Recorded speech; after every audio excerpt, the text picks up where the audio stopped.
Se eu fosse o tal, eu seria João Cabral. Se eu fosse bacana, eu seria Mário Quintana. Se eu acertasse o tom, eu seria Carlos Drummond. Se o meu tom fosse acima, eu seria Jorge de Lima. Se eu causasse algum espanto, eu seria Corpo Santo. Se eu fosse ilegal, eu seria Chacal. Se eu fosse totalmente demais, eu seria Tavinho Paz. Se minha alma hoje grita, é porque sou Roberto Piva. Com alguma brasilidade, eu seria Mário de Andrade. Se eu fosse preto, eu seria Lima Barreto. Se eu fosse culpado, eu seria Oswaldo. Se eu corresse riscos, eu seria Vinícius. Contra qualquer monopólio, eu seria Gregório. Se ser mulher fosse minha sina, eu seria Ana Cristina. Se eu fosse jovem e um poeta completo, eu seria Torquato Neto.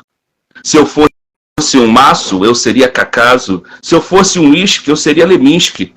E eu não teria medo, com Álvares de Azevedo. E para onde que nós vamos, meu Augusto dos Anjos? Se eu fosse um poeta do bom, eu seria o Ali Salomão. Se na BL eu tivesse uma cadeira, eu seria Manuel Bandeira.